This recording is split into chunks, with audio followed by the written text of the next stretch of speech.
Il était une fois, dans un lointain pays d'Orient, un charpentier nommé Ali Baba, qui vivait pauvrement avec son épouse. Ali Baba allait souvent dans la forêt avec son âne pour y couper du bois et le revendre en ville. Un jour qu'il était allé chercher du bois dans la forêt comme à l'ordinaire, il entendit un bruit de galop. C'était un groupe de cavaliers qui se dirigeait tout droit vers lui. Et les hommes n'avaient rien d'aimable. Ce sont certainement des voleurs. Je ferais mieux de me cacher. Ali Baba cacha son âne derrière les buissons et grimpa à un arbre. Les hommes arrivèrent et s'arrêtèrent juste sous l'arbre. Ali Baba les compta. Ils étaient 40 exactement.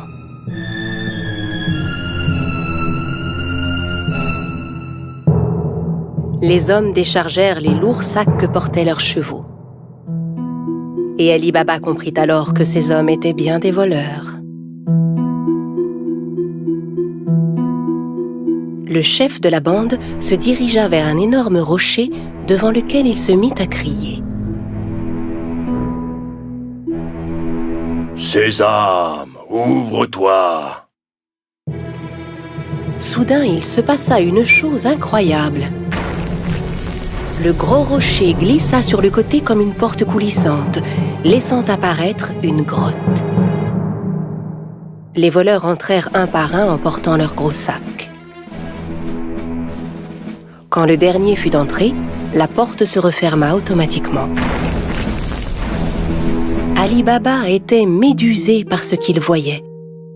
Au bout de quelques instants, le rocher s'ouvrit à nouveau et les voleurs ressortirent de la grotte. Quand le dernier fut dehors, le chef se tourna vers la porte et ordonna « Sésame, ferme-toi !» Le gros rocher se referma aussitôt et les cavaliers se remirent en selle et s'éloignèrent. Ali Baba descendit de son arbre et s'approcha à son tour du rocher. Il lança les mots qu'il avait entendus. « Sésame, ouvre-toi !» La porte s'ouvrit dans un grand bruit. Ali Baba entra d'un pas hésitant. Il fut ébloui de ce qu'il vit. La grotte était remplie d'or, d'argent, d'étoffes rares, de diamants et de pierres précieuses. Il regarda autour de lui, ramassa 3 sacs et sortit de la grotte. Puis il se retourna vers le rocher et lui adressa les mêmes mots que le chef des voleurs. « Sésame, ferme-toi !» Il chargea les sacs sur le dos de son âne et rentra chez lui. Arrivé à la maison, il montra les sacs à sa femme.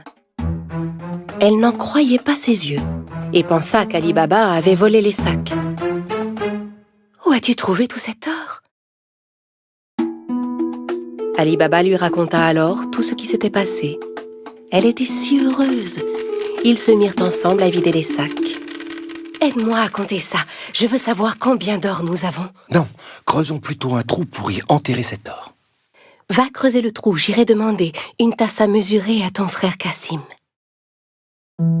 Cassim, le frère d'Ali Baba, était un riche marchand, mais c'était un homme très cupide. Il n'avait jamais aidé Ali Baba, qui mit sa femme en garde. « Très bien, mais ne lui parle surtout pas de l'or. Personne ne doit savoir. » La femme se rendit chez Cassim pour lui emprunter une tasse à mesurer. Sachant qu'ils étaient très pauvres, Cassim lui demanda « Que veux-tu faire de cette tasse? Tu n'as pas d'argent à mesurer ?» La femme inventa alors un mensonge. Bien sûr, Cassim n'en crut pas un mot. Il mit discrètement un peu de miel sous la tasse avant de la confier à l'épouse d'Ali Baba. La femme rentra chez elle avec la tasse et commença à mesurer l'or. Puis quand ils eurent compté tout leur or, Ali Baba alla l'enterrer dans un grand trou. Quand tout l'or fut bien enterré, la femme d'Ali Baba rapporta la tasse chez son beau-frère. Elle n'avait pas remarqué que de l'or était resté collé sous la tasse. Quand Cassim reprit la tasse, il vérifia aussitôt dessous. En voyant que de l'or y était collé, il fut stupéfait.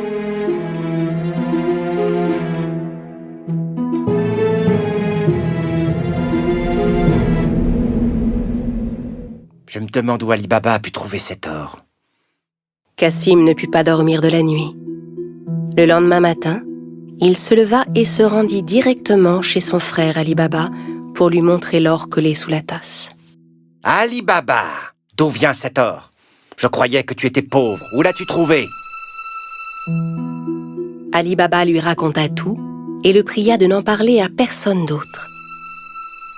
Si tu ne me dis pas où se trouve cette grotte, je dirai aux voleurs ce que tu as fait. Mais, Cassim... Ali Baba savait que Cassim ferait ce qu'il disait. N'ayant pas d'autre choix, il conduisit son frère à la grotte. La grotte est juste derrière ce rocher. Maintenant, allons-nous-en d'ici. Les voleurs ne vont pas tarder à revenir. Ali Baba et Cassim rentrèrent chez eux, mais Cassim ne cessait de penser à la grotte. Il prit 2 chevaux avec lui et retourna à la grotte aussitôt. Arrivé devant l'entrée, il récita les mots qu'Ali Baba lui avait indiqués. « Sésame, ouvre-toi »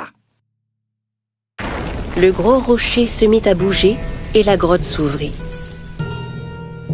Cassim n'en croyait pas ses yeux. Il était fasciné par le spectacle qui s'offrait à lui, hypnotisé par tout l'or qui brillait. Le plus vite possible, il commença à remplir les sacs qu'il avait apportés avec tout l'or qu'il pouvait. Quand tous ces sacs furent pleins, il retourna vers la sortie. Mais la porte s'était refermée. Et malheureusement, il avait oublié les mots qu'il fallait dire. Il essaya toutes sortes de formules pour ouvrir la grotte.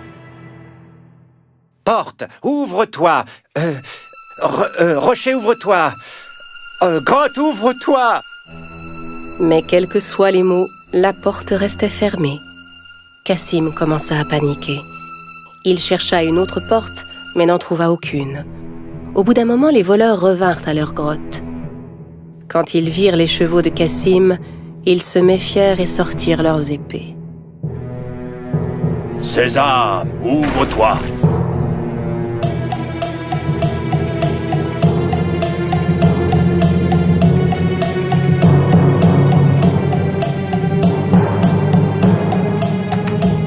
En entrant dans la grotte, les voleurs s'emparèrent de Cassim et le punirent sur le champ.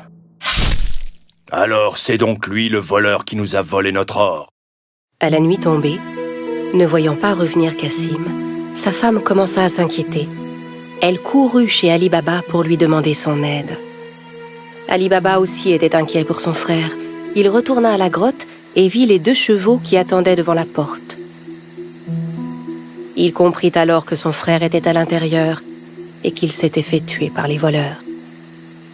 Il retourna voir sa belle-sœur et lui raconta tout.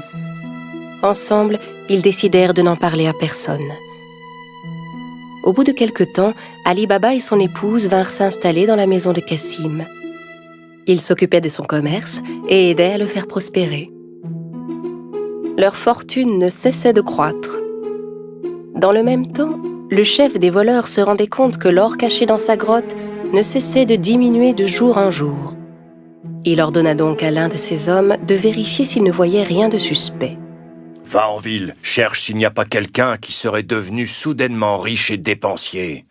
Depuis quelque temps... » En se promenant dans les rues du marché, l'homme vit Ali Baba qui payait ses achats avec de l'or. Il le suivit jusque chez lui. Quand Ali Baba entra dans la maison, le voleur marqua sa porte. À la nuit tombée, la femme de Cassim sortit pour donner de l'eau fraîche aux animaux. C'est alors qu'elle remarqua la marque qui était sur sa porte. Elle comprit que la marque n'annonçait rien de bon. Elle prit un pot de peinture et marqua toutes les portes du voisinage. Au petit matin, les 40 voleurs arrivèrent pour retrouver la maison d'Ali Baba. Incapable de distinguer la maison parmi toutes celles qui portaient des marques, Ils furent contraints de repartir. Mais le chef était bien décidé à retrouver Ali Baba. Il se déguisa et alla rôder du côté du marché. Il finit par retrouver Ali Baba et le suivit jusque chez lui. Quand il frappa à la porte, Ali Baba vint lui ouvrir. « J'ai fait un long voyage. J'ai rapporté des jarres d'huile d'olive. On dit que vous êtes le marchand le plus riche de la région. Peut-être voudriez-vous en acheter ?» Ali Baba invita le chef des voleurs à venir dîner le soir même, pensant avoir affaire à un marchand. Le voleur apporta avec lui 40 jarres d'huile d'olive chez Ali Baba. Ali Baba avait demandé à ses servants de préparer un bon dîner pour son hôte. Ali Baba proposa à son invité de passer la nuit chez lui, ce que, bien sûr, il accepta sans hésiter. Tandis qu'Ali Baba et le voleur étaient attablés pour dîner, la femme de Cassim voulut s'approcher des jarres d'huile d'olive pour voir. C'est alors qu'elle entendit des bruits étranges. « On sort maintenant ?»« Non, pas encore. »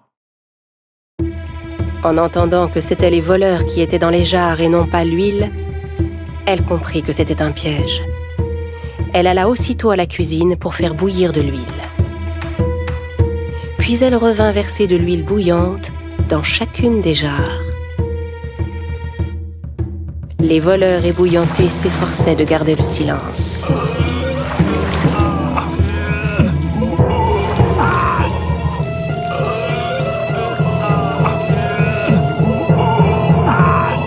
À minuit, quand tout le monde était endormi, le chef des voleurs alla vers les jarres. « Vous pouvez sortir maintenant. » N'ayant aucune réponse, il appela à nouveau. « Les gars, vous dormez ?» N'entendant à nouveau aucune réaction, il décida d'ouvrir les jarres et fut terrifié de ce qu'il vit. Terrorisé à l'idée de se faire attraper à son tour, il s'enfuit et ne revint jamais.